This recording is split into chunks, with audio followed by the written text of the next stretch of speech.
Salve Deus, meus irmãos, graças a Deus, quis a vontade de Deus nos permitir que estivéssemos aqui reunidos, em nome de nosso Senhor Jesus Cristo, nessa empreitada que nós abarcamos, a qual denominamos de Movimento de Renovação do Amanhecer, que busca trazer novamente a originalidade da nossa doutrina para o nosso dia a dia, os nossos trabalhos doutrinários, nossos rituais. Assim como Tia Neiva, o Pai Seta Branca, nos trouxe. Primeiramente, eu quero agradecer a Deus essa oportunidade e agradecer também aos mestres que compõem esse movimento, os quais não estão aqui presentes, são muitos: Apolino, Cícero, Ademar, Barros, Zé Luiz, Diogo, enfim, são muitos do mestre, Manuel Silva, presidente, que não puderam estar aqui. Obviamente não, uma live como essa não comporta todos, mas que certamente estão em sintonia conosco. O nosso presidente eleito, o mestre Amarildo, não pôde se fazer presente, uma vez que está bastante resfriado, sem voz, mas deixou aqui, o qual eu vou ler, um resumo para a gente iniciar, salve Deus, irmã, um resumo do status dos processos jurídicos que estão em curso. É importante, antes de mais nada, dizer que nada acabou, nada está perdido. A gente teve algumas decisões em primeira instância que em parte nos atendiam, em outra parte não. Isso sobe agora para a segunda instância, para o tribunal, e a gente tem grande otimismo que na segunda instância as coisas vão acontecer. Então, lendo aqui um resumo jurídico, e essa vai ser praticamente a nossa etapa jurídica, vai ser essa, depois a gente vai se debruçar sobre outros assuntos. O primeiro processo é o processo que o presidente da USOEC impetrou para impedir a realização da Assembleia Geral para a reforma do Estatuto. Nesse processo, o juiz permitiu a realização da Assembleia, mas deferiu uma liminar para determinar que o cartório não realizasse o registro da ata da Assembleia. E, em razão disso, a gente não tomou posse.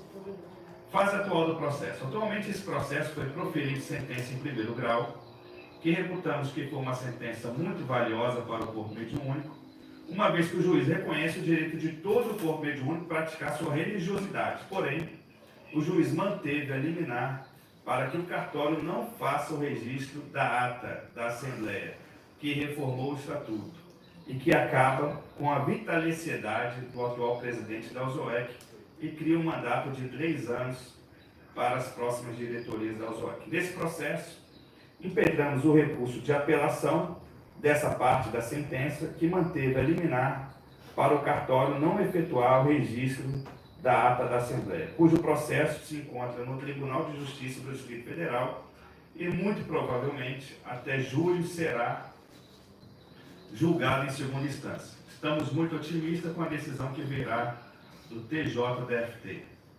Segundo processo, só uma falha minha aqui, ao meu lado, né? O líder do movimento, o Custódio, e uma das líderes também, a Marlete, primeira cigana Taganha. Segundo processo, é o processo que nossa Chapa 1 impetrou após as eleições para que a Justiça determine a posse da Chapa 1, que for eleita com 84% dos votos, vez que o atual presidente não aceita o resultado das eleições e se mantém ilegalmente como presidente da USOEC. Este processo já teve 2 vezes audiência de instrução, audiência de instrução e julgamento adiada, sendo que o primeiro adiamento ocorreu em coincidência com a data do jogo da Seleção Brasileira de Futebol, e o segundo adiamento ocorreu por conta que no dia da audiência o atual presidente da USOEC se internou no Hospital do Coração e solicitou o adiamento da audiência que foi deferido pelo juiz. Fase atual. Atualmente, esse processo está com audiência designada para o dia 10 de julho deste próximo ano. Estamos muito atentos para evitar novamente o adiamento da audiência e muito esperançosos para que o juiz defira uma sentença determinando a posse da chapa 1 no comando da USOEC. Terceiro processo. O terceiro processo trata de uma ação popular em que impetramos contra o atual presidente da USOEC para impedir que o mesmo continue promovendo modificações em nossas leis espirituais e nos nossos rituais, além das perseguições contra mestres e ninfas consagrados por Tia Neiva, a exemplo do primeiro e segundo delas, da Marlete, da Dona Ione, da primeira cigana Ganara e outros. Este processo, denominado ação popular, ocorre pelo fato de que a nossa doutrina, Vale da Mercê, principalmente o Templo Mãe, é considerado um patrimônio cultural, segundo o IFAM. Portanto, ninguém tem o direito de modificar tudo aquilo que Tia Neiva trouxe dos planos espirituais. Só uma aspas aqui. Na primeira análise pelo Ministério Público, o promotor Frederico, ele deu um parecer parcial, favorável às nossas alegações, naquilo que eu considero que seria o mais simples para ele identificar como mudanças, que foram as mudanças da Cassandra. Então, várias Cassandras foram modificadas. Infelizmente, nós temos ainda hoje a Cassandra do ministro Alufan com cadeado, o que fisicamente e, sobretudo, espiritualmente é uma afronta, é uma violência a todo o mestrado e a espiritualidade, ao ministro Alufan em especial. Eu acho que todos os médiuns da doutrina nunca imaginou que um dia alguém tivesse a coragem de colocar um cadeado em um aledar de um ministro, em que um homem representa, mas é um aledar de um ministro. Salve Deus. Atualmente esse processo está pronto para o juiz proferir a sentença. Estamos muito confiantes no deferimento dos nossos pleitos, que visa corrigir tudo o que foi alterado, modificado pelo atual presidente da USOEC, e que vale informar que nesse processo o atual presidente da USOEC não apresentou defesa nesse processo. Estamos muito confiantes no julgamento procedente dessa ação popular e, por consequência, na nossa doutrina, voltar ao jeito que Tia Neiva deixou. Eu ficaria curioso para ver a defesa que os nossos irmãos iriam argumentar nos autos para justificar as mudanças doutrinárias da lei que nossa mãe deixou. Bom, meus irmãos, essa é a parte jurídica. Eu não me apresentei, o meu nome é, para quem não me conhece, eu sou Joelson Miranda, e dentro da estrutura das eleições, o primeiro vice-presidente da chapa eleita. Estarmos aqui, em algum momento, isso nos foi assim, uma coisa que nos trouxe uma certa inquietude, um certo constrangimento, né? Porque a gente nunca quis uma eleição, a gente nunca quis estar pleiteando nada, isso aconteceu em decorrência de um dever mediúnico, humano, espiritual, jaguar, de preservar aquilo que a Tia Neiva com tanto suor deixou. Então, ao invés de você sair, como já teve alguns que fizeram isso, a murros e pontapés, nós decidimos caminhar pelo mesmo caminho em que os atuais dirigentes seguiram, que foi nas mudanças estatutárias da nossa organização. Vale dizer aqui que tudo que a gente falar, nós não estamos nos referindo ao homem físico, ao pai de família, ao avô, ao tio, ao sobrinho, ao filho. Nós estamos nos referindo aos dirigentes, aos que se dizem dirigentes da nossa doutrina e que, portanto, nessa posição, nessa qualidade, devem satisfações a todo o mestrado e também a espiritualidade. Eu vou iniciar um pouco aqui a fala antes de passar para o Custódio, para a Malete, entrando aqui na minha fala, para fazer uma reflexão, chamar o corpo mediúnico a fazer uma reflexão. Né? Todo o corpo mediúnico, mais uma vez, com os cuidados que nos compete, aquele médico que está começando agora na doutrina, o médico que está oscilando ainda, está em desenvolvimento, saiba, meu irmão, que a doutrina do amanhecer ela é perfeita e ninguém mete a mão. Ela veio do céu, ela vai continuar perfeita. E as nossas críticas aqui se devem às condutas de um homem encarnado que tem uma responsabilidade de conduzir o corpo mediúnico, portanto, a corrente. A doutrina, como eu disse, ela é perfeita. Então, não se envolva numa visão negativa da doutrina, porque não tem nada a ver. Os pretos velhos continuam aí, as princesas, os cavaleiros, os ministros, e a gente tem que continuar trabalhando com afinco, porque o compromisso é individual de cada um de nós, não é de ninguém, não é da tua mãe, do teu pai, do teu instrutor, do teu dirigente, do teu adjunto, é teu. Então você deve cumprir o seu compromisso transcendental. Bom, voltando um pouco atrás, eu custei acreditar nisso, e eu falo isso com todo respeito aos meus irmãos que de alguma maneira vão se sentir ofendidos por essas palavras, mas reflitam se ela é verdadeira ou não. Se eu estiver mentindo, me condene. Se não, é a dor da verdade. Eu custei acreditar nisso, mas hoje eu vejo, e eu acho que está latente para muitos médios, que a corrente, eu vou tentar falar corrente para tentar separar semanticamente o que é espiritual e o que é físico. A corrente começou a se perder nos poderes materiais e aí no dinheiro. O mestre Gilberto Zelaya, Trinojaran, foi um grande mestre. Ele deixou um grande legado, era um grande missionário, fez assim muito pela doutrina, foi um expansionista da doutrina, levou a doutrina aos 4 cantos desse país e do mundo, e tenho certeza que nós todos, a espiritualidade, tem muito apreço pelo trabalho que ele fez. Mas ele errou também. Assim como o nosso irmão que hoje dirige ao ZOEC. E houve um racha, que nunca deveria ter acontecido. Houve um racha na doutrina. E a gente se pergunta, por que foi esse racha? Às vezes se fala de uma consagração, de uma coisa, de outra, mas quando você vai esmiuçar as razões foram materiais, dinheiro. Para onde vai os recursos das consagrações dos templos?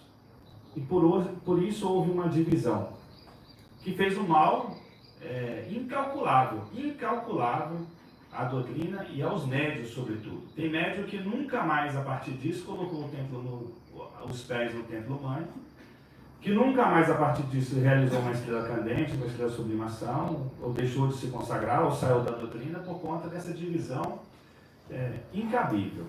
Talvez também por incrementos aí de transcendências individuais de cada um deles. Mas que o pato ficou para o corpo mediúnico. Bom, então nessa divisão ficou uns templos para cá, outros templos para cá, para lá. E a gente, nós médios, eu, Custódio, Marlete, todos vocês que estão nos ouvindo, nós jaguares, nunca fomos de nos envolver na questão física da doutrina. Eu, quando era adolescente, eu sou nascido e criado na doutrina, assim como muitos meus irmãos, eu nunca tinha ouvido falar de Ozoek, né? Isso era uma palavra estranha para a gente. A gente só pensava em trabalhar espiritual, a gente pensava na consagração que estava chegando, 1º de maio, as unificações que estavam sendo convocadas e etc. Ninguém sabia de estatuto nem nada disso. Como a tia Neiva não consagrou o atual dirigente na hierarquia maior doutrinária dos trinos, não houve espaço para, dentro de uma hierarquia doutrinária, ele ascender as pretensões de dirigir a doutrina. Então, sagazmente, ele agiu via estatuto. E aí é importante ressaltar que uma das questões jurídicas que é abordada pelos seus advogados é a questão dos 2/3, que não se teria atingido os 2/3 para se fazer a convocação da Assembleia, da nossa Assembleia, né? E houve ali, eu não lembro o número, mas mais de 1000 votos, né? Nunca antes, num movimento como esse, houve 3.000, houve a participação de médios para uma matéria física.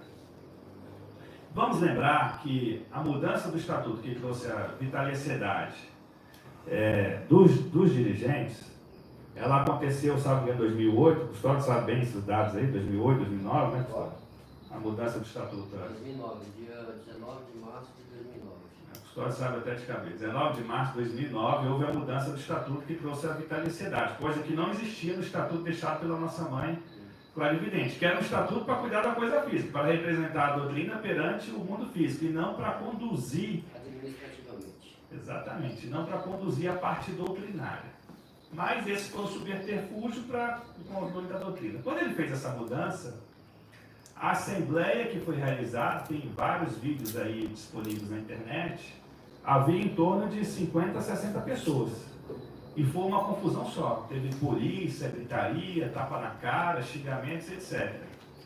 E hoje eles questionam uma assembleia muito harmoniosa, sem problema nenhum, foi quem quis ir, não teve bate-boca, não teve discussão, teve a participação de outra chapa, 2 chapas concorrendo, inclusive do Nena, que é um neto da nossa mãe clarividente, que conduziu a outra chapa.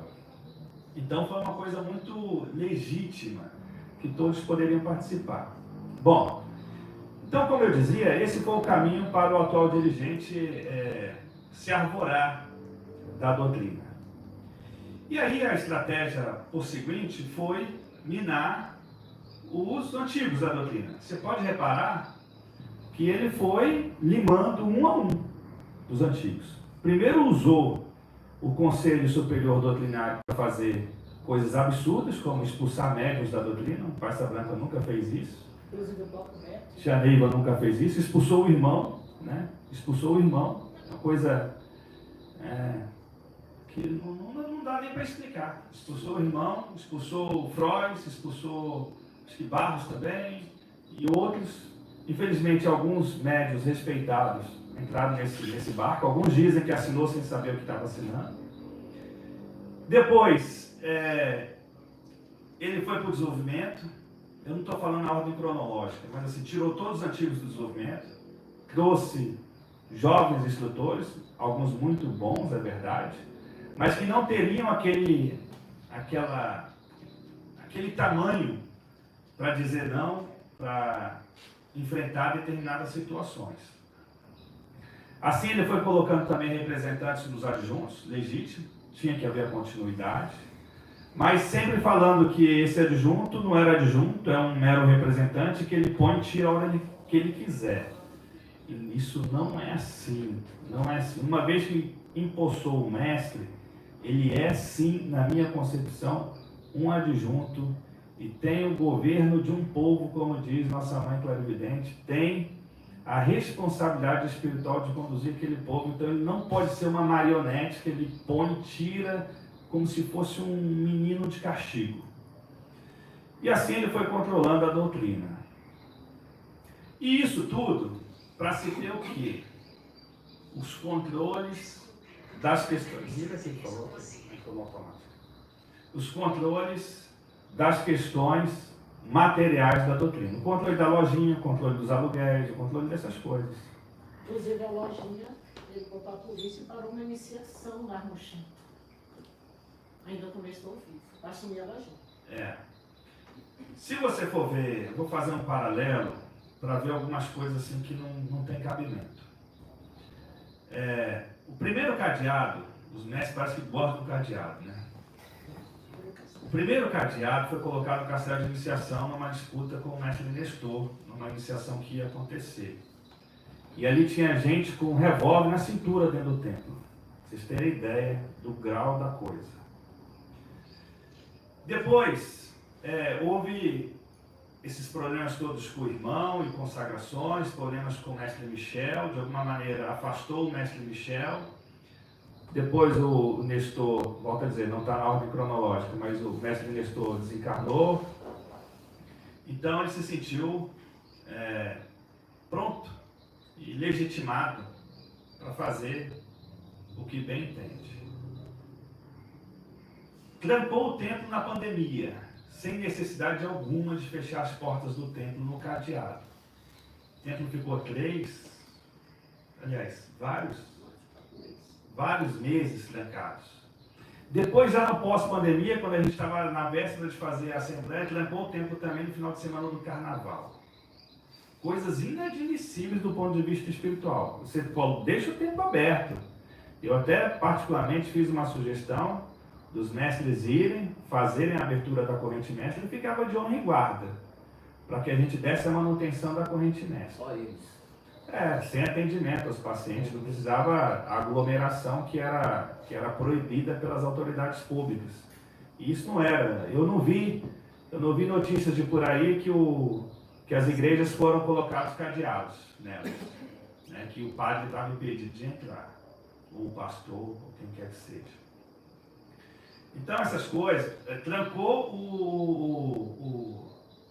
mais uma vez no cadeado, né? Os tronos milenários. Os tronos milenários ficaram meses sem acontecer. Hoje, ainda está suspenso o trabalho de Avatar, porque é mais uma, com todo respeito à espiritualidade, ao povo do Avatar, mas é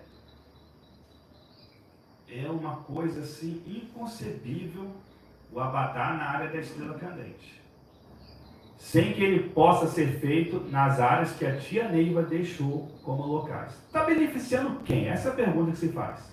O problema, Jorge, desculpa aí, mas o problema é que ele usa, vamos dizer, de uma situação, ele usa da situação seguinte, ele diz que o Avatar, ele foi levado lá para ser feito na estrela porque estava ocorrendo acidentes, né, nesses trabalhos. Então isso aí não é verdade, porque desde que eu conheço, e desde quando nós participamos dessa doutrina nos avatares aí, nunca se houve nenhuma notícia de que o avatar, ele teria acontecido algum tipo de acidente. Então se usou de um subterfúgio, e para aqueles que acreditam, né, porque tem muitos que acreditam nessas, vamos dizer, nessas falácias, e aí apoiam justamente aquilo que está errado, porque o Avatar, nós temos os locais para serem feitos, que são nas encruzilhadas, tanto que Tia Neiva já deixou essa condição para que a gente pudesse fazer, e na lei do Avatar, ela fala o seguinte, fica a cargo do comandante o local a ser designado para a formação do Avatar. Então, qual é o local? O local de uma encruzilhada que o comandante achasse mais adequado se fazer o trabalho. E não da estrela candente com a ordem de uma pessoa só para que esse trabalho seja feito lá.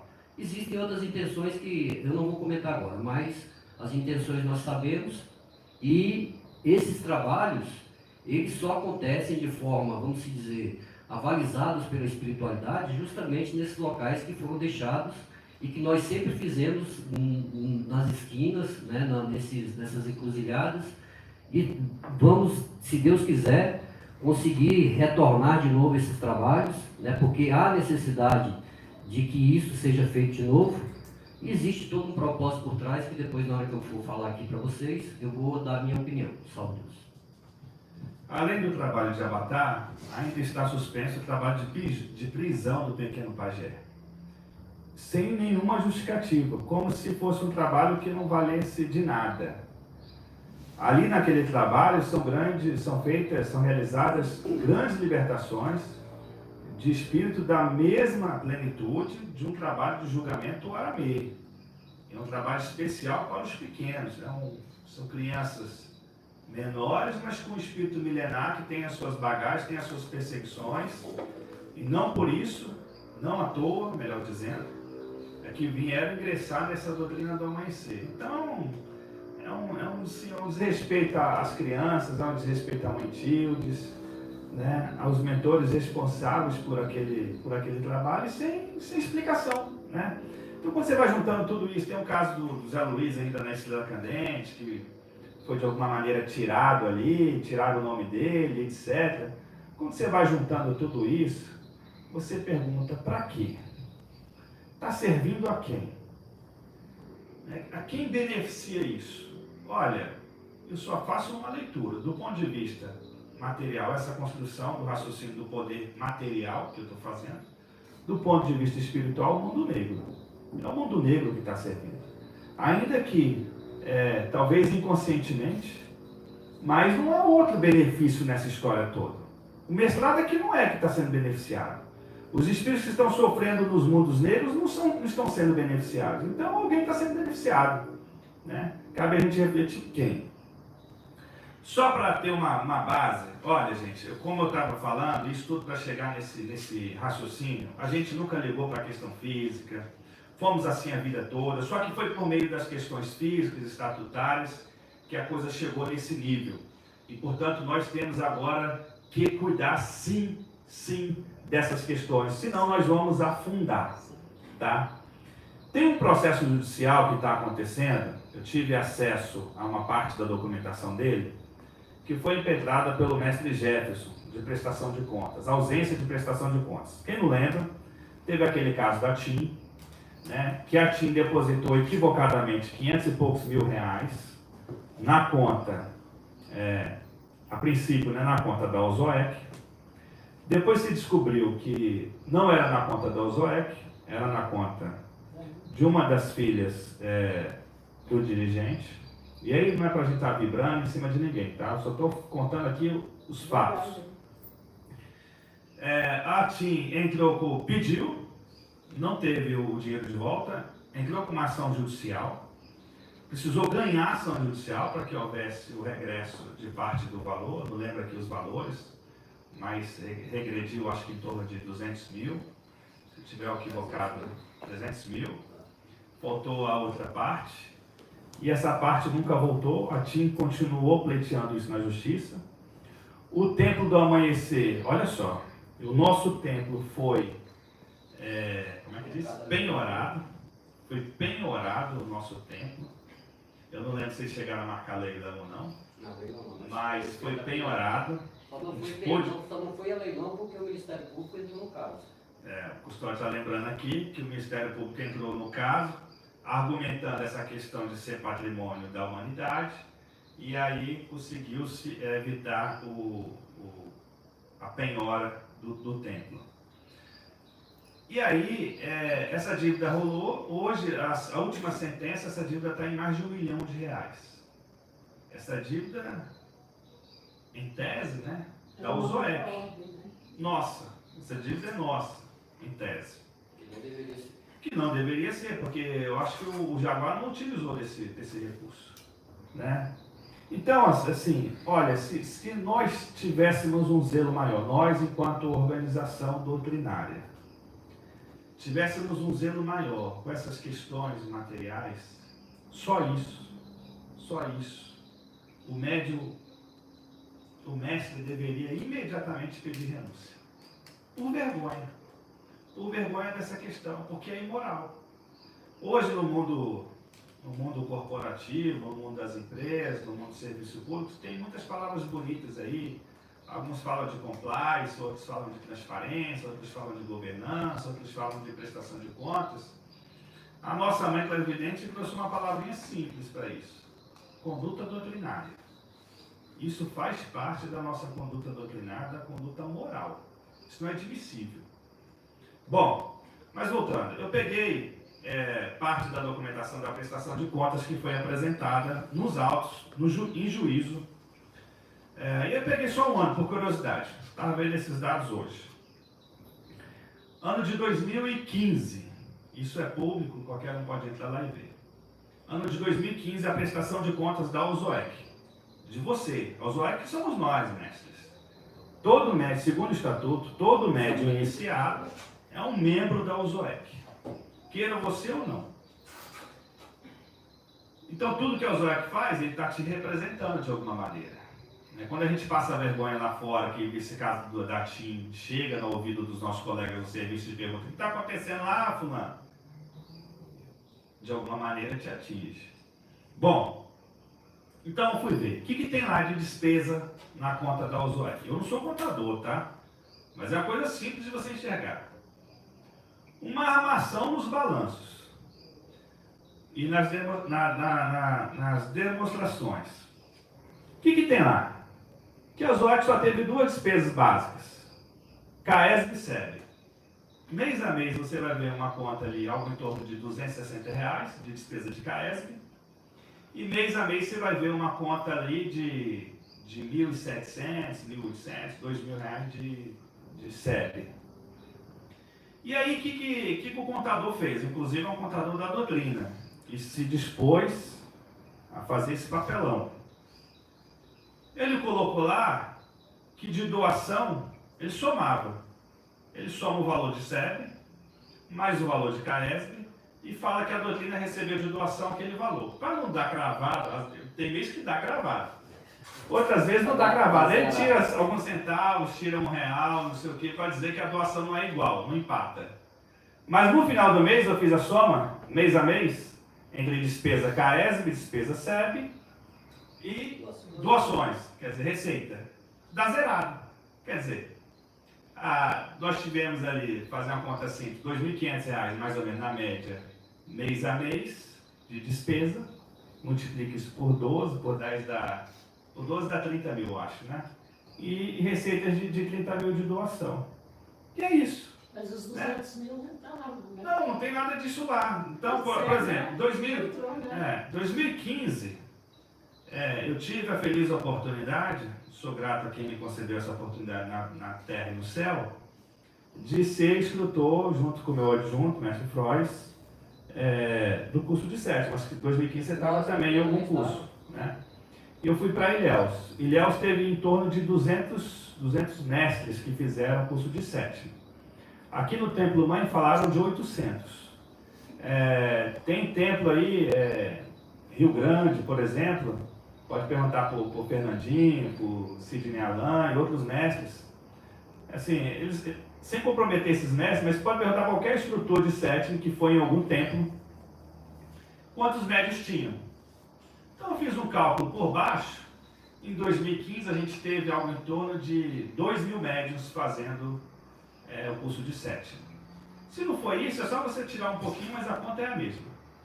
Foi R$80. Se a gente teve 2.000 médios vezes R$80, dá R$160 mil, que entrou de receita só com o curso de sétima. E o Ida também, ainda na época, ele participou, ele estava... Sim, o contador, inclusive, está lembrando aqui, o contador foi um dos instrutores, não sei se do curso de 2015 ou de outros cursos, mas esse nosso irmão também participou da instrução. E ele esqueceu de lançar, se ele participou no caso de 2015, da receita que veio, né? Porque passaram para ele essa condição. Então ali não tem nada, não tem as vendas da lojinha, das nossas armas, iniciação, elevação, cintura, não tem nada. Esses mestres, os bravos presidentes de templo, já uns 10 presidentes vieram me falar: olha, quando o dirigente foi se chegando para tomar posse, queria ter o controle, chegou no ouvido de cada um e falou: olha, eu sei das suas dificuldades, eu vou ajudar o templo, vocês vão ficar com uma parcela das taxas das consagrações para ajudar no custeio da própria consagração. E isso aconteceu? Isso não aconteceu. Um presidente tem todo o custo de rosa, de taça, de vinho, de tudo. E a corte aqui do Templo Mãe vai lá, pega o dinheiro e leva para alguém. Tá? Então, bazares que foram feitos, festas no orfanato, rifas que a gente contribui, eu contribuí várias vezes, todos nós contribuímos várias vezes. Cadê? Não tem um rastreio desses recursos. Sem contar, agora tu imagina as doações que vários médiuns fazem, que chegam ali no ouvido, está aqui para ajudar e a gente não vê isso.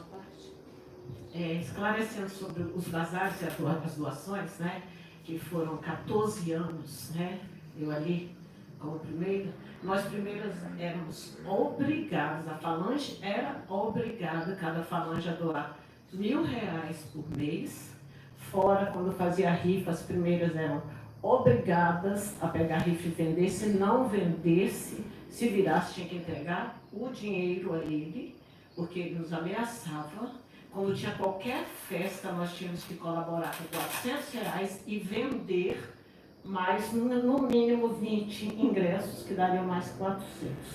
Ou seja, a falange missionária por mês, minimamente, cada falange era em torno de R$2.000 a R$3.000, que nós éramos obrigadas a passar.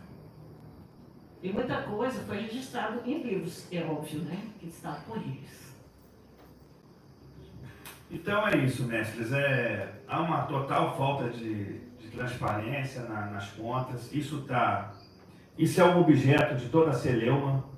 O impacto disso é na doutrina, infelizmente. Se isso ficasse só nas questões das contas, eu acho que o corpo mediúnico, a gente continuava feliz. A gente não ia atrás dessas questões. Mas, infelizmente, para a manutenção desses poderes materiais, as questões acabam invadindo as questões doutrinárias. Isso é péssimo para a doutrina. Nós temos que lutar pela doutrina. Ultimamente, soube que teve uma decisão doutrinária dos dirigentes de que os mestres que participam do trabalho de recepção, eles passaram a ser obrigados a emitirem no adjunto Japuaci. Olha, isso nunca aconteceu. Isso desde a época da Tia Neiva. Qualquer mestre de qualquer adjunto exerce a serviço do adjunto Japuaci a missão de recepcionista, e ele nunca foi obrigado e não deve ser obrigado. E eu dou um recado para esses mestres, um recado de conscientização. Mestre, você que é recepcionista, não mude a sua emissão. Não, você já tem respeito ao ministro de Japuaci por estar junto a ele nessa missão, junto à recepção. Mas não faça mudança do seu ministro, assim como eu não fiz, e muitos mestres não fizemos, do adjunto Adejan, que em determinado momento foi proibido de emitir no adjunto Adejan, e nós não fizemos, porque, segundo o nosso lamento evidente, o ministro que é seu adjunto, ele é quem cuida de todos os seus bônus. Cuidar dos seus bônus não quer dizer apenas do seu dinheirinho espiritual, não. Cuidar dos seus bônus significa cuidar do seu karma, do seu transcendente, da tua trajetória aqui na Terra, dos teus encontros, desencontros, eventualmente de recartilhagens. Pode ser que você deva ao seu ministro, pode ser que você esteja em dívida com esse ministro, que ele tenha te livrado de situações que você ainda não tinha bônus para passar. E ela diz que é muito difícil, em outras palavras, né, é muito difícil esse passar de bastão de um ministro para outro. Ela ainda fala assim, alguma coisa pode ficar para trás, quer dizer, alguma coisa pode ser que você não leve, e você vai ficar na mão. Ainda mais a vergonha. Eu me preocupo mais com a vergonha de depois você desencarnar, você chegar lá, olhar na cara desse ministro, o ministro que te deu tudo, que te garantiu aqui na Terra, que cuidou do teu neto que estava para vir há 50 anos depois da sua chegada, e chega lá você renegou o seu ministro. Assim como outras situações, né, de emissões.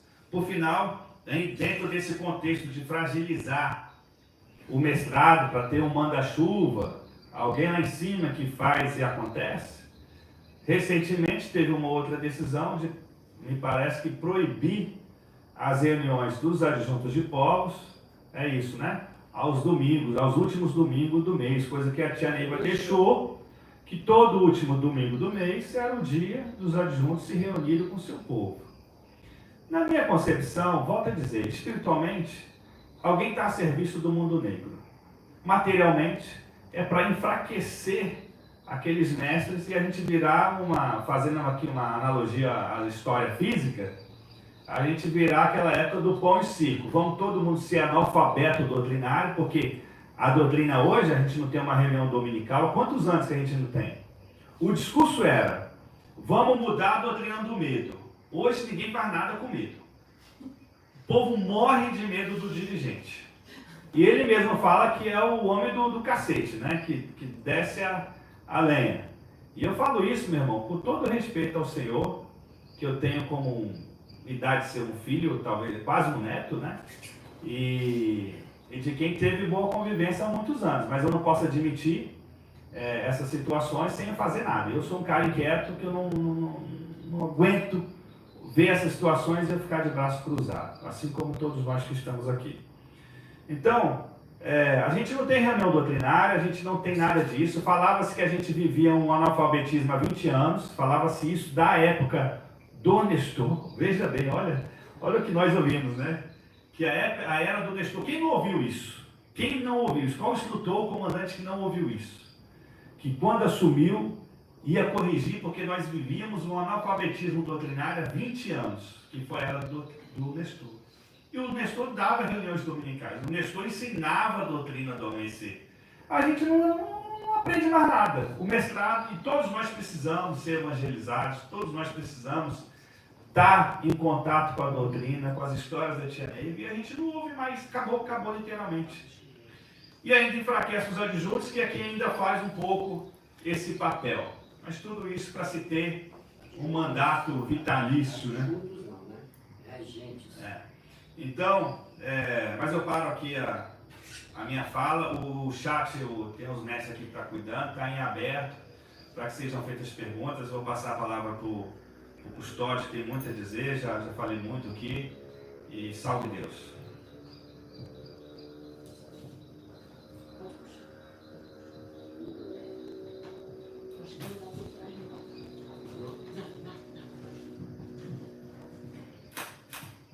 Salve Deus, meus irmãos.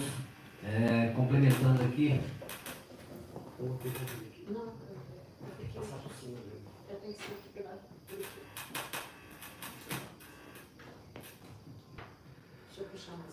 Complementando o que o mestre Joelso falou, né? Eu sou o adjunto Agano, mestre Custódio, sou líder do movimento Renovação do Amanhecer.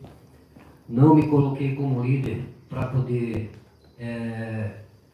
brigar, né, para poder entrar em conflitos, mas para poder mostrar para o corpo mediúnico a situação que nós vivemos hoje no Templo Mãe, que é uma situação muito delicada, né, coisas que são feitas nos bastidores, coisas que são feitas de forma oculta, de forma velada, e que o corpo mediúnico ele não tem consciência de nada disso que está acontecendo.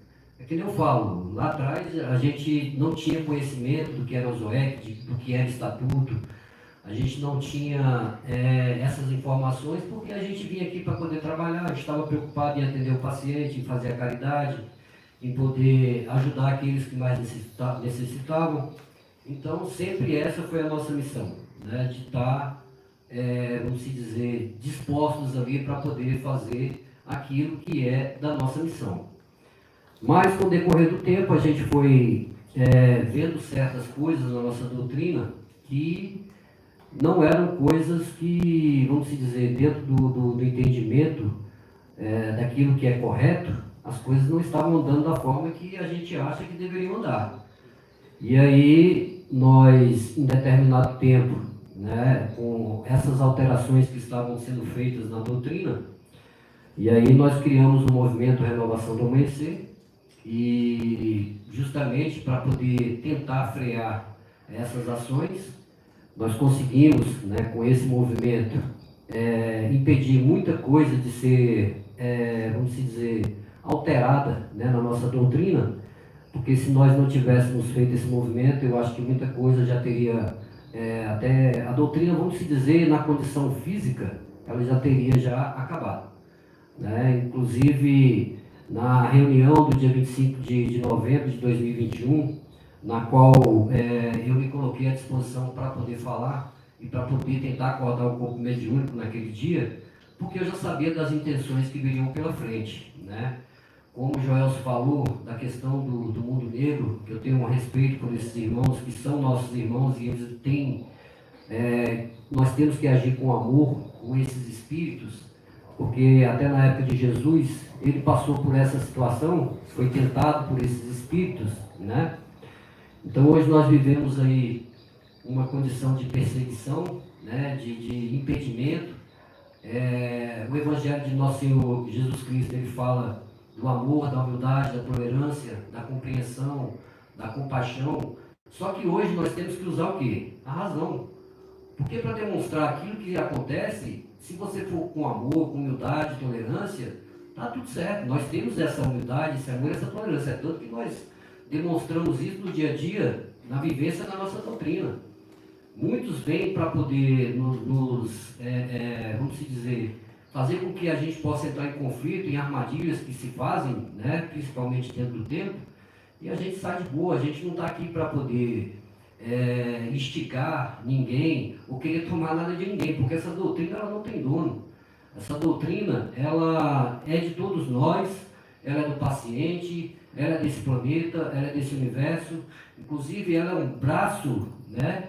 Ele é o braço do sistema crístico na Terra. Então, ela veio para a Terra justamente para poder equilibrar o planeta. Se formos ver a condição do nosso planeta hoje, o que acontece? O mundo está vivendo uma situação muito difícil, né? São guerras, são coisas que nós não tínhamos conhecimento do que aconteceu, né? Há muito tempo que vem acontecendo aí coisas na nossa, pelo menos no nosso país, que a gente está vendo aí tudo andando para decadência, né? Justamente na parte política e em todos os lugares, não só do Brasil, mas como do mundo. E a nossa doutrina, ela é o equilíbrio de tudo isso.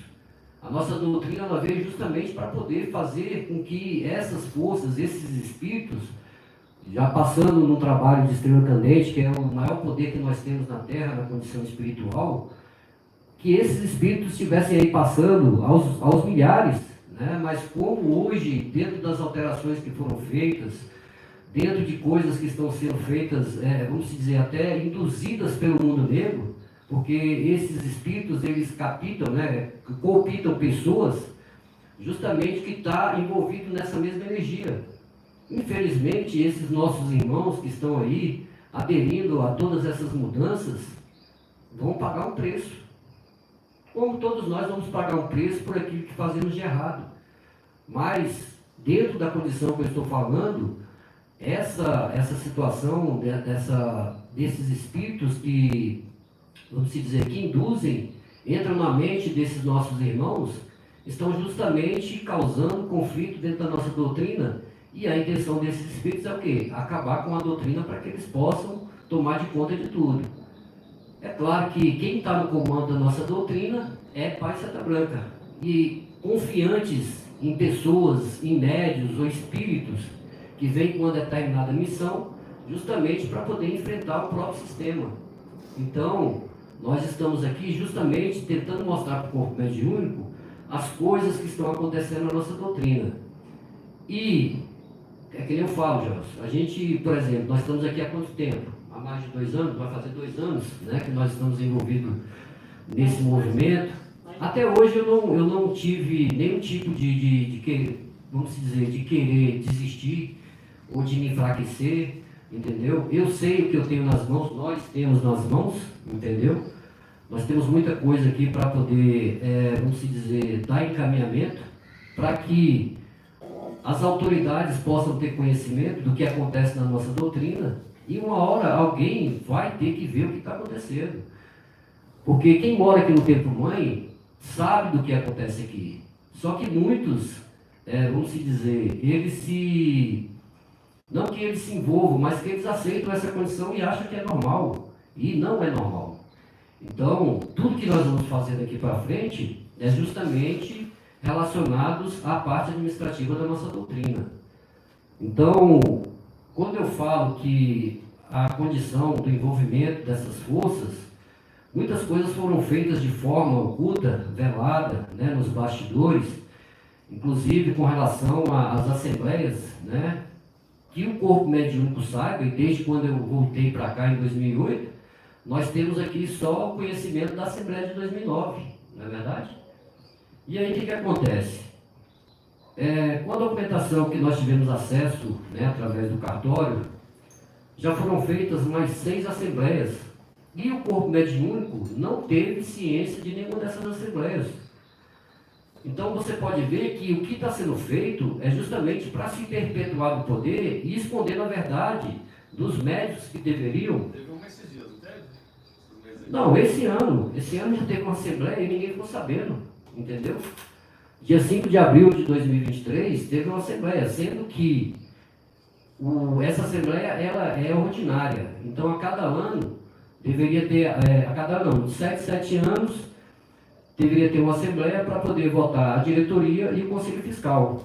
Então, em 2023, foi feita essa assembleia de forma oculta e velada, né, sem o conhecimento de ninguém, aonde foi aprovada a assembleia, a nova diretoria e o novo conselho fiscal.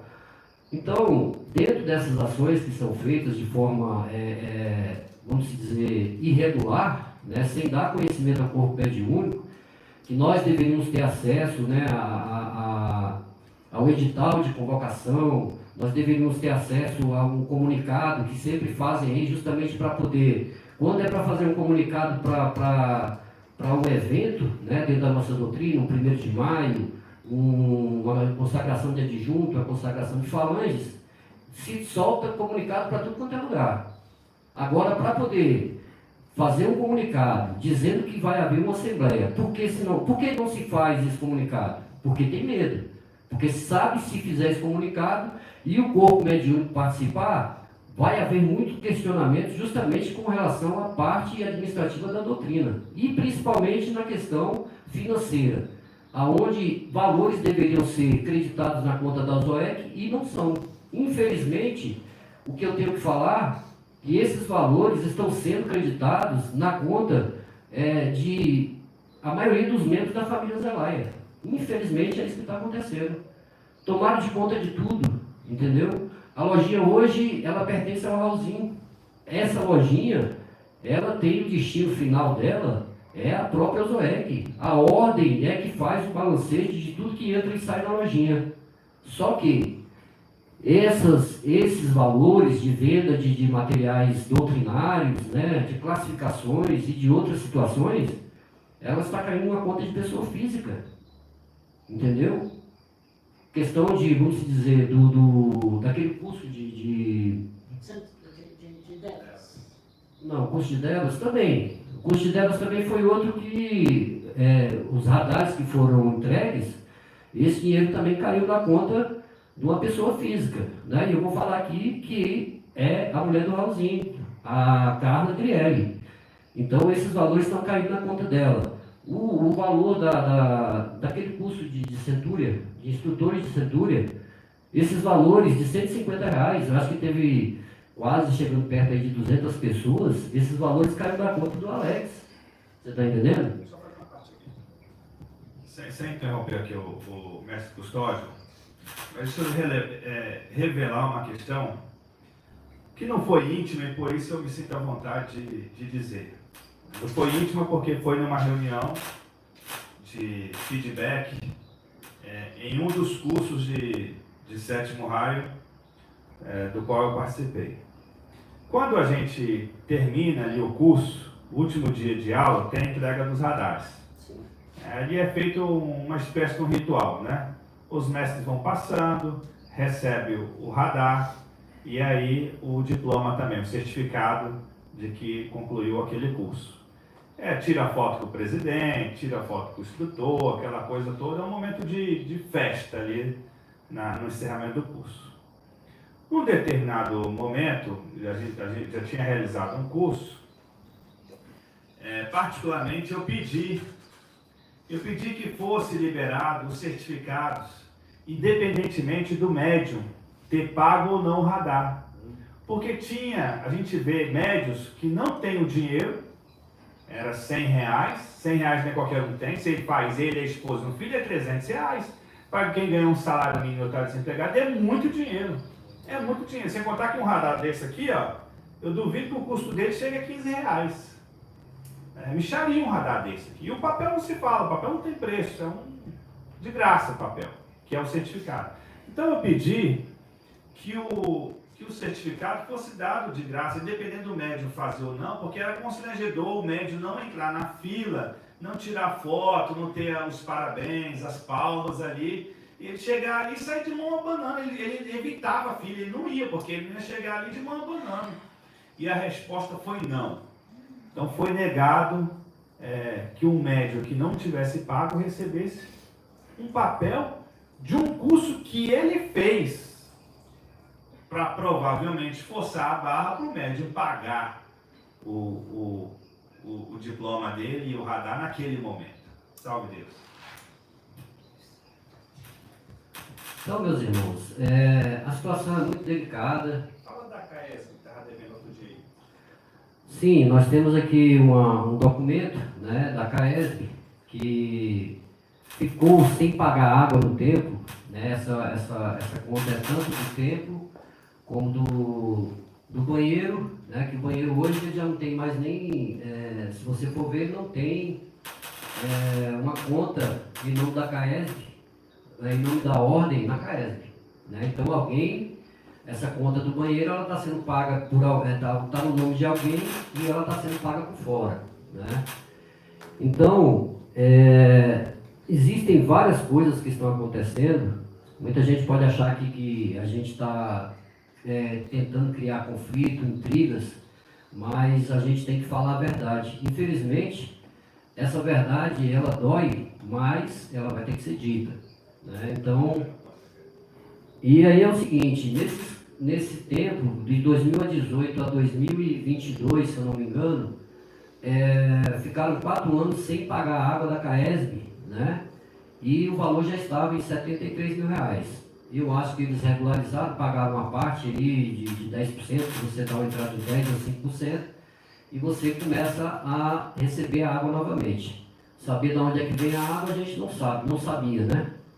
E aí o que aconteceu? Fez esse acordo, né, pelo que eu fiquei sabendo, fez o acordo e a água agora está sendo paga justamente porque foram divididas em parcelas. E aí quem está pagando esses valores, né, é a própria OSOEC. Então o meu dinheiro, o dinheiro daqueles que... Porque a questão de você... Como é que você vai pagar uma conta se a própria ordem ela não recebe esses dinheiros, esses valores, eles não são creditados na conta da OSOEC. Então a OSOEC ela vive de quê? De doações. Quem é que doa esses dinheiros? Porque se você sabe esses valores, porque se você sabe para onde que você doa para uma entidade religiosa e você sabe para onde é que vai esses recursos, você doa sem nenhum problema. Agora, quando você não vai e você não sabe para onde é que esses recursos estão indo, então fica muito difícil para você ter a confiança de poder fazer uma doação sem saber que esse recurso está sendo, vamos dizer, sendo usado pela própria ordem, né? Então, são situações difíceis. Com relação às assembleias, foram feitas várias assembleias, né, que eu te falei, em 2009, que a gente tem conhecimento, foi a última assembleia que teve no tempo, né, e depois, consultando esses documentos no cartório, houve mais 6 assembleias, sem o conhecimento do corpo mediúnico, onde foram decididas coisas, vamos dizer, importantíssimas dentro da nossa doutrina, que nós não tivemos o conhecimento. Inclusive, existe lista de membros votantes, né, que muitos desses mestres nós consultamos e eles não participaram.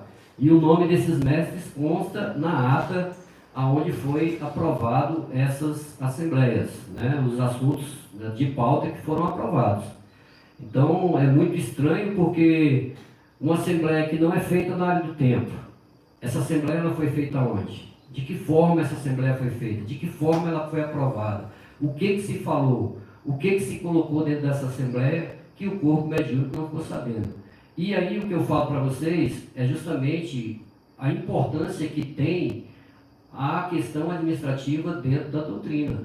Porque se nós não formos atrás e tudo que é decidido na doutrina, tanto como alterações, como várias coisas que são decididas, e nós não temos o conhecimento da forma que se age, então vai se tomando certas atitudes embasadas dentro do próprio estatuto, e nós não estamos sabendo de nada, entendeu? A diretoria que está aí, a gente não sabe quem é o Conselho Fiscal que hoje está fazendo a fiscalização desse recurso na doutrina.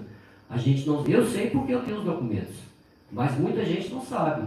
Quem é o Conselho de Ética, que não viu o que aconteceu aí há pouco tempo atrás, com relação a TIM, né, que no próprio estatuto ele fala, se você denigre a imagem da doutrina, você tem que ser levado ao Conselho de Ética. E cadê o Conselho de Ética para poder agir? Então nós não temos, quer dizer, tem um papel, mas saber quem são essas pessoas nós não sabemos. Então tudo é feito de forma, vamos dizer, oculta, que você fica perdido, né? E nós fomos atrás para poder buscar essas informações. Nós já temos muita coisa que a gente sabe, né? Inclusive em 2014 foi feita uma assembleia, né, sobre a questão do regimento interno. O regimento interno é aquilo que norteia todas as decisões do presidente, né, em determinadas situações na doutrina, para que ele possa usar o regimento interno e fazer essas alterações. Então, o regimento interno, na questão estatutária, ele deveria ser aprovado, né, com 2 anos da última assembleia que foi feita, que foi a de 2009. Então, em 2011, teria que ser feito uma assembleia. Eu falo que era para ser uma reunião. Eu acho que não, que deve ser feito numa assembleia. E esse regimento interno é datado, acho que do dia 19 de novembro de 2013, quer dizer, 4 anos depois, esse regimento interno ele foi elaborado. E dentro do regimento interno ele fala que foi elaborado e aprovado, mas não tem ata de aprovação desse regimento interno, né?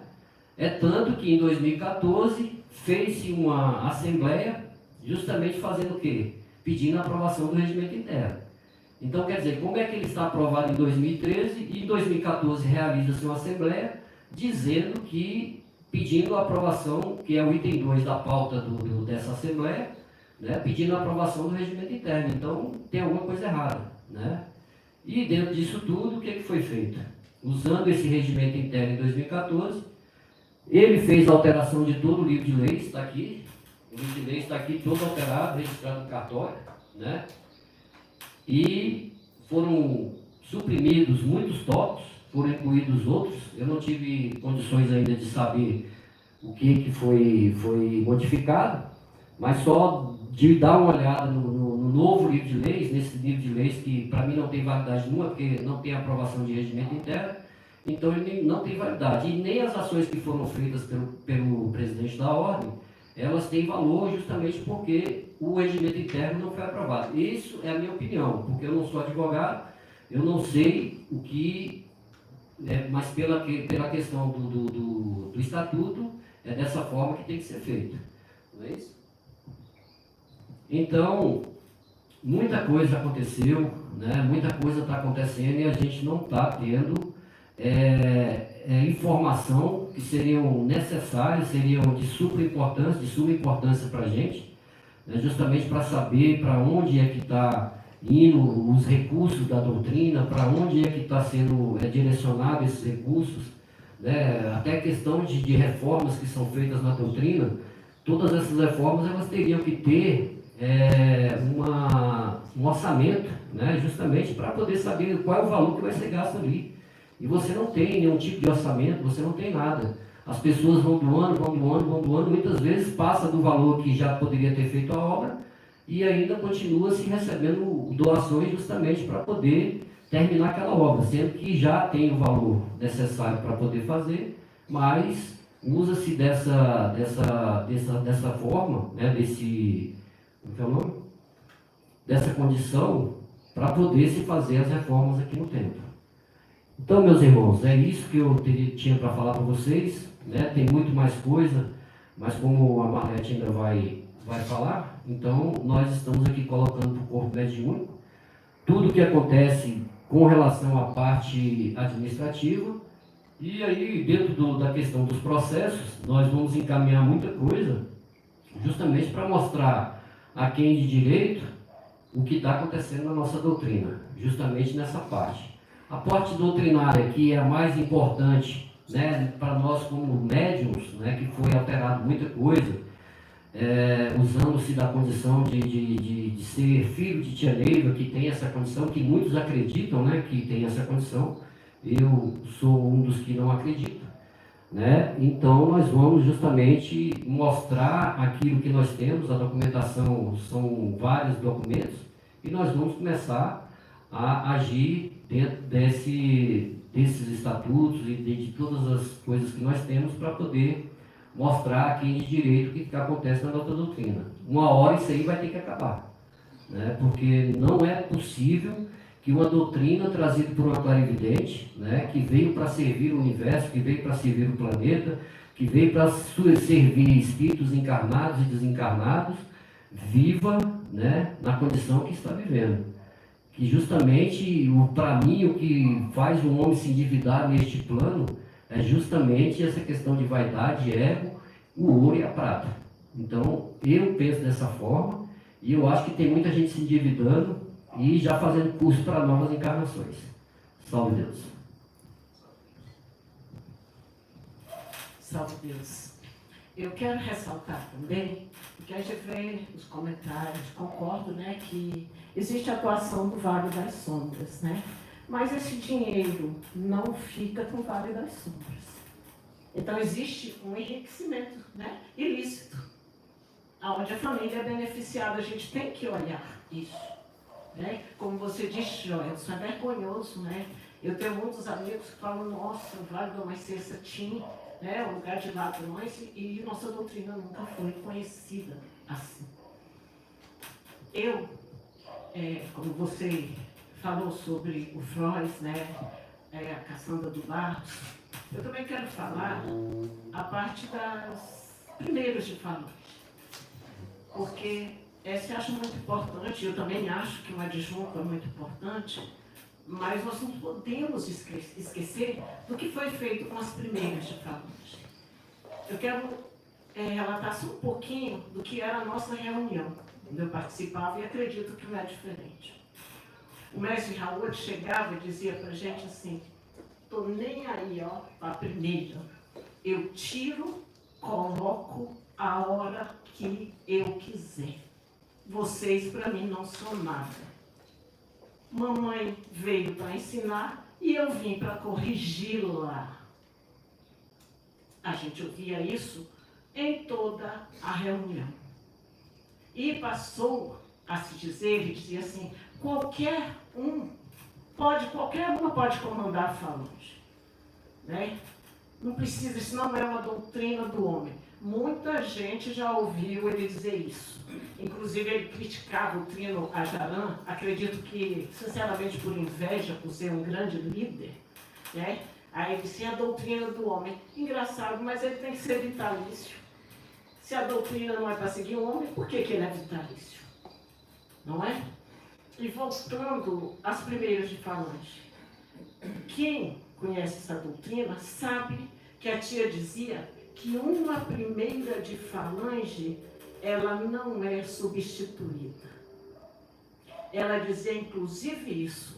Se ela desencarnar no plano físico, uma substituirá. Mas no plano espiritual, uma primeira de falange nunca é substituída. Então não é um cargo, como muitos colocam.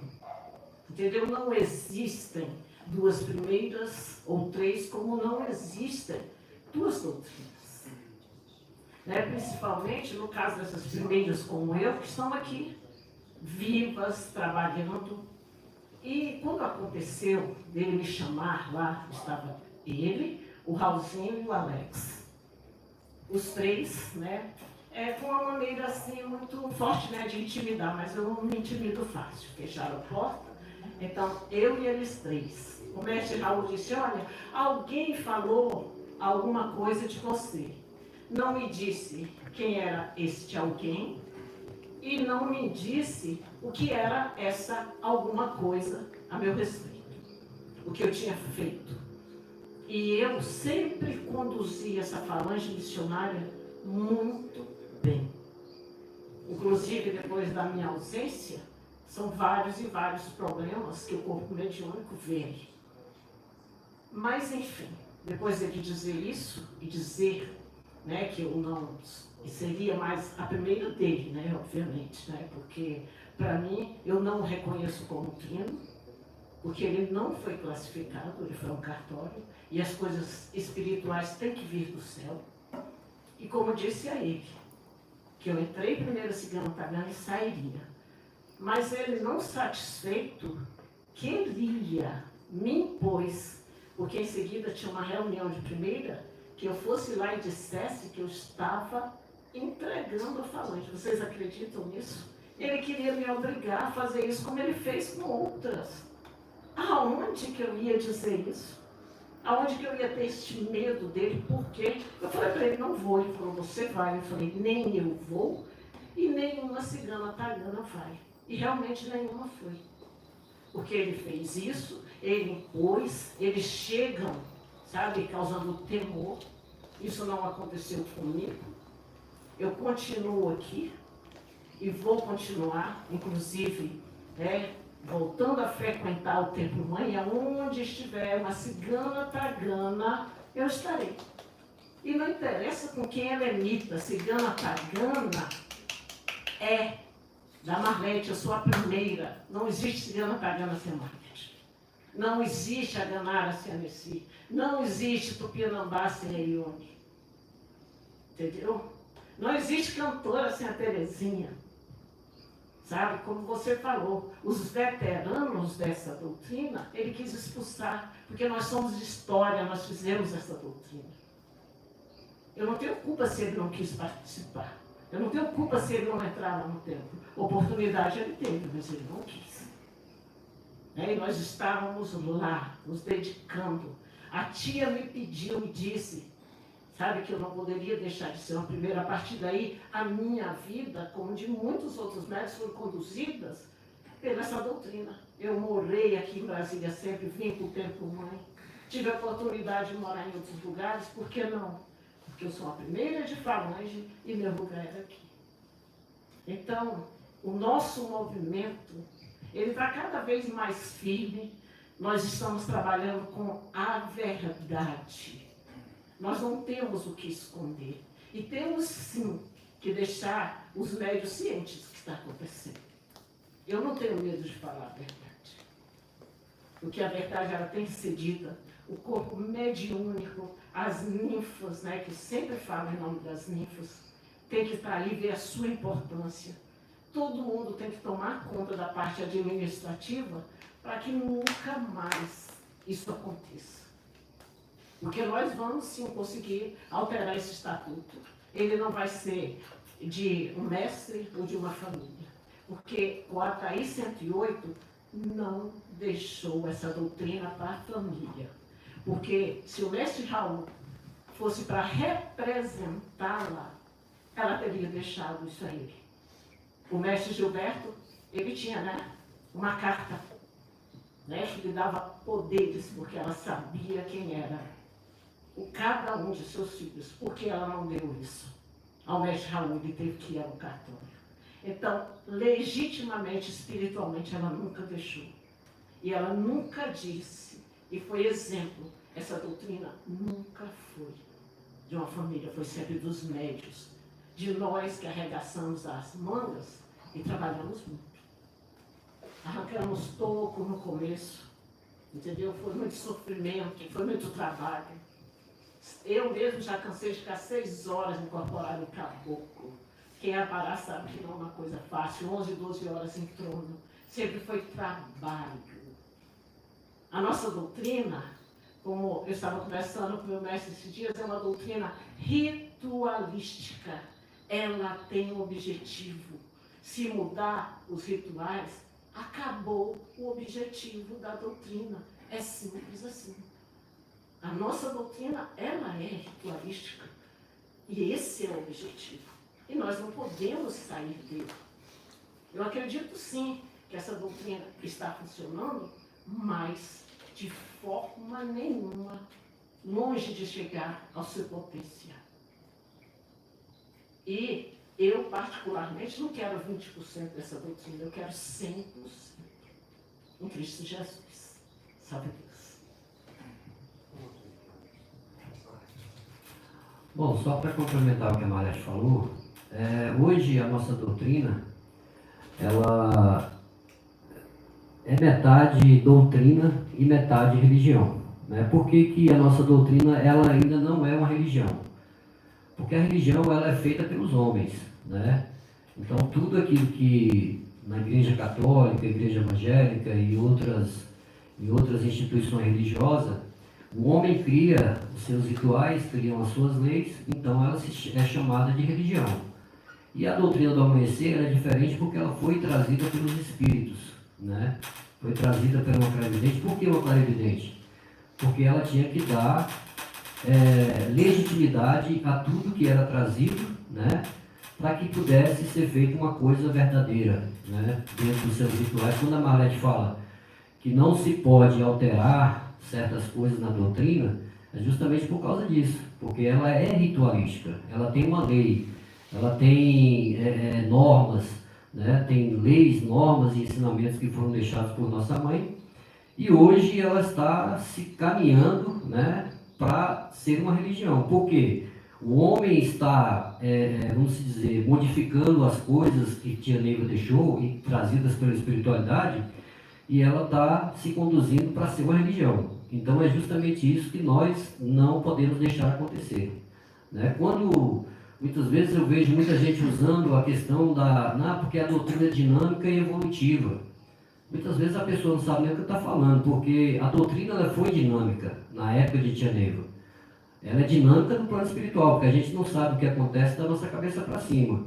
Mas o dinamismo da doutrina ela aconteceu quando Tia Neiva estava em terra. Por quê? Tia Neiva, a todo minuto, a todo momento, ela recebia uma nova instrução para poder passar para o corpo mediúnico. Então é por isso que ela era dinâmica. Então as pessoas confundem essa questão de dinamismo, de evolutivo, pode se fazer de qualquer jeito? Não, não pode.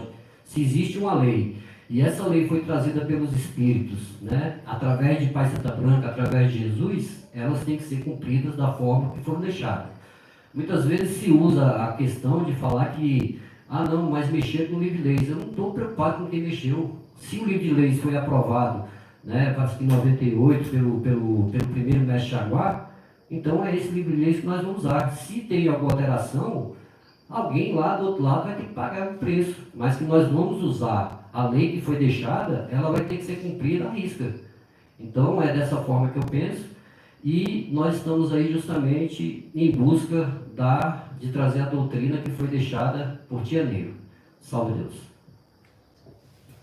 Salve Deus. Nós ainda temos alguns minutos, caso tenha perguntas aí no chat, nós estamos disponíveis para responder. Eu queria só aproveitar esse momento e repisar isso que, de alguma maneira, todos nós três falamos, né? O médium ele se afasta dessas discussões físicas, como nós aqui nos afastamos muitas vezes, mas a coisa está umbilicalmente ligada às questões espirituais, infelizmente. Né? A manutenção desse status quo, do jeito que está sendo feito as coisas, significa a manutenção das alterações dos nossos rituais, da doutrina. Infelizmente, eu gostaria que uma coisa não tivesse nada a ver com a outra, mas infelizmente tem tudo a ver com a outra. O Custódio agora há pouco falava que ele recebeu um documento que dizia que a OSOEC, documento agora, desse ano, estava devendo 50, né? 73 mil reais, 50 mil reais, 73 mil reais. De CAESB. Olha, isso é uma vergonha. Isso é uma vergonha para a nossa doutrina. Como é que a gente vai... Se você deixasse dever um mês, você podia dizer, alguém esqueceu. Mas você dever meses e meses, mais de ano, uma conta de água, não, pelo amor de Deus. Então, assim, é um total desvio de finalidade das coisas doutrinárias. O Custódio falou muito das questões das doações, né? Mas só lembrando, não são só doações, a gente tem receitas ordinárias na doutrina. Cada ingresso do médium aqui, num ritual de iniciação, uma receita ordinária, um ritual de elevação, um ritual de cintura, né? Isso acontece, isso tem um calendário, isso acontece, o trabalho de prisão que os mestres têm que alugar as atacas, né? O médium vai na lojinha, compra uma fita, compra um colete, tudo isso tem um custo, né? e tem uma receita para a doutrina, e isso tudo deveria estar nas prestações de contas. Se não está, é porque alguém está levando esse recurso. E enquanto a doutrina for lucrativa para um grupo de pessoas, esse grupo de pessoas não vai largar o osso. É simples assim, infelizmente. Eu sei que é rude eu falar dessa maneira, eu sei que vai ferir algumas pessoas, mas é a realidade. É a realidade. A nossa doutrina, gente, é tão bonita.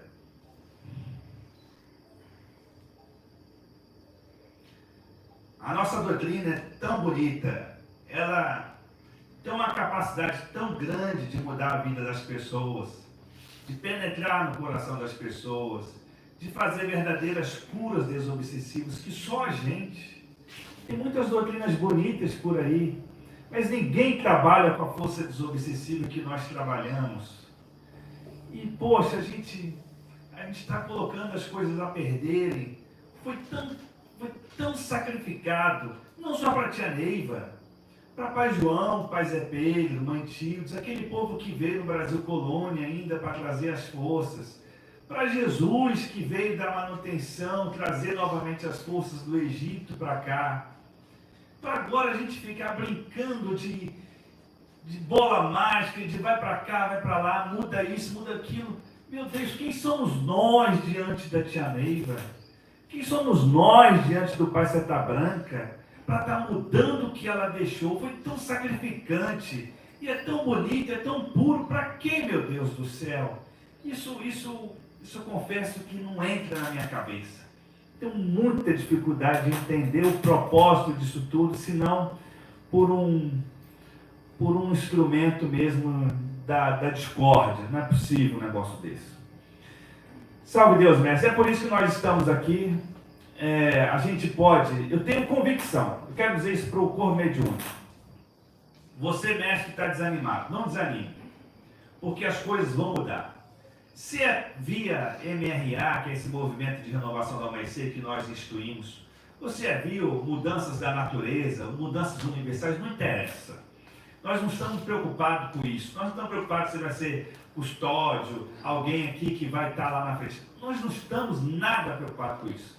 Nós estamos lutando para que a coisa mude. Eu faço um convite a cada mestre que ama essa doutrina, a cada missionária, as missionárias, meu Deus do céu, como disse a Marlete, as missionárias, benditas missionárias.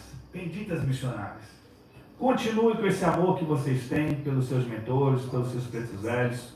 Cultive isso. Não é treino nenhum hoje, tá? Que mantém isso aqui não. É o médio anônimo, é o médio que está lá fazendo o seu trabalho na mesa evangélica, na estrela cadente, silenciosamente, despercebidamente. É esse médio que tem amor no coração, que mantém essas forças benditas dos mundos astrais. Você que ama essa doutrina, mestre, de quando em quando, faça suas invocações, ainda que seja no seu aledar. Peça ao Pai Seta Branca para ele dar as orientações, dar as diretrizes, fazer acontecer para que essa doutrina não se perca. Às vezes o médico fala, deixa isso aí, está tudo certo. Não tem nada certo não. Essa história está tudo certo. O significado dessa expressão está tudo certo é para dizer que Deus está vendo tudo. Isso é verdade. Deus vê tudo. A espiritualidade vê tudo. Mas daí está tudo certo. É uma distância imensa. Tem muita coisa errada. Mas benditos somos nós que temos os nossos pretos velhos, né? E eles vêm ali nos tronos, independente de qualquer coisa. Então, é com esse pensamento de esperança. Tem pergunta? Já foram respondidas. Já foram respondidas, né? É com esse pensamento de esperança que nós vamos aqui para o nosso encerramento, com essa convicção de que as coisas vão acontecer, né? Já estão acontecendo de alguma maneira. O Pai Seta Branca é Pai de todos. Ele não deixa ninguém para trás. Ele não tem lado. Por isso, a coisa requer um pouco mais de tempo. Salve Deus, mestres. Que o Pai Seta Branca Nossa Mãe Clarividente abençoe a cada um de vocês e vibre conosco, viu?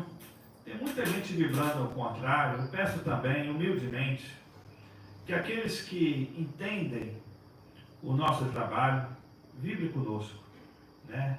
Para que a gente esteja protegido como estamos o tempo todo. A gente confia muito no Pai Seta Branca. O Pai Seta Branca, ele diz: nenhum fio de vossas cabeças serão tocados. Nós respeitamos tudo e todos.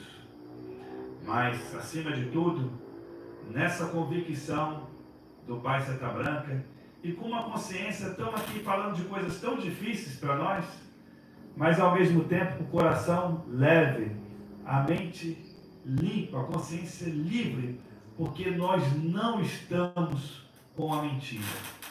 Se a gente mentiu aqui, que levante o dedo e aponte onde tem uma mentira nisso tudo que foi falado, embora tenha palavras duras, verdades duras para serem absorvidas, mas não há mentira.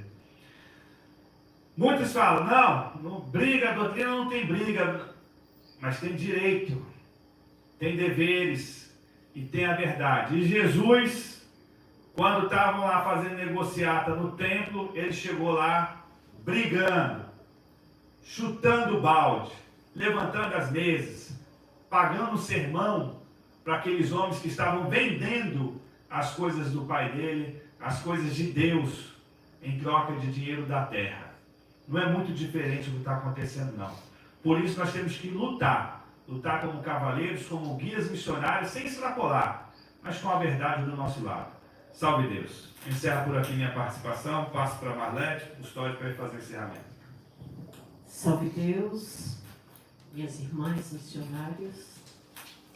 Nesse momento eu peço especialmente a vocês, a força da missionária, da ninfa, da mulher, um grande exemplo de uma mulher que foi nossa mãe, que é com a Thaís 108, que trouxe essa doutrina. Que estejamos juntas, vibrando, cada uma à sua maneira, e reforço aqui as suas palavras, Gelson, que exatamente o sentimento do movimento. Nós não estamos querendo poder, nós não estamos lutando em momento algum pelo poder. Nós só queremos a nossa doutrina em Cristo Jesus. E eu desejo a vocês um feliz ano novo e que ele chegue de esperança renovada, porque nós não perdemos a nossa esperança. A nossa luta só está começando. E eu acredito, eu tenho certeza absoluta, que seja através do movimento, através da justiça, ou sei lá de que maneira, mas essa mudança vai haver em breve. Disso eu tenho certeza. Que vocês, meus mestres, minhas irmãs, fiquem na paz de nosso Senhor Jesus Cristo. E a gente segue na esperança de um mundo melhor. Salve Deus.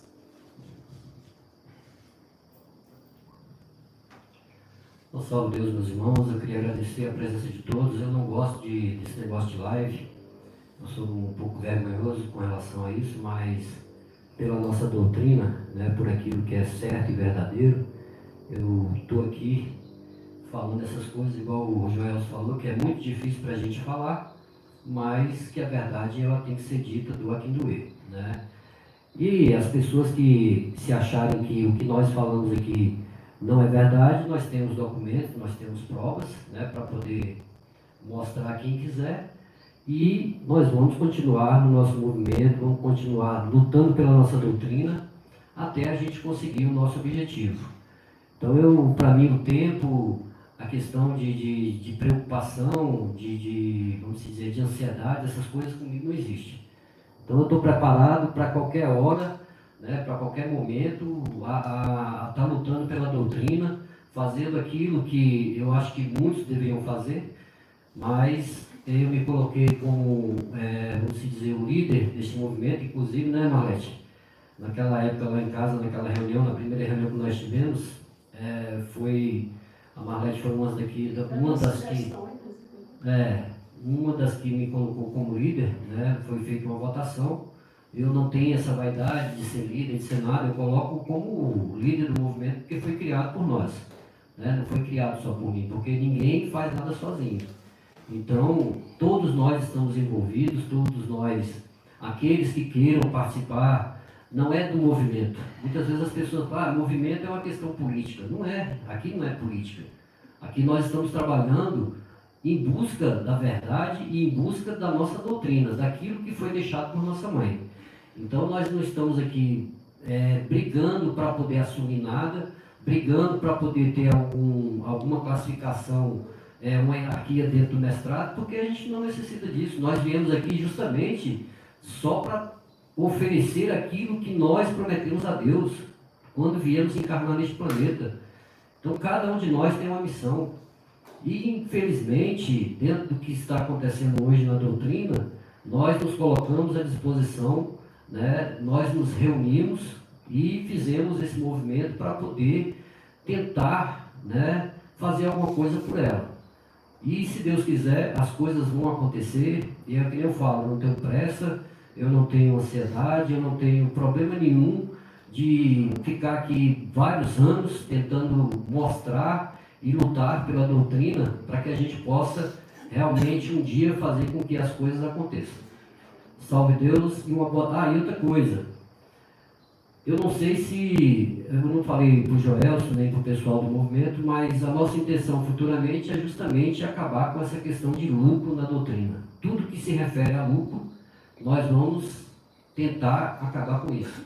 Justamente porque muitas vezes as pessoas, elas têm interesses, né, que envolvem a questão financeira, e muitas vezes a pessoa assume um papel dentro da doutrina justamente para buscar essa condição. Então, dentro do que eu penso, eu sei que pode não ser o pensamento de muitos, mas esse é o meu pensamento de acabar com qualquer tipo de lucro dentro da doutrina.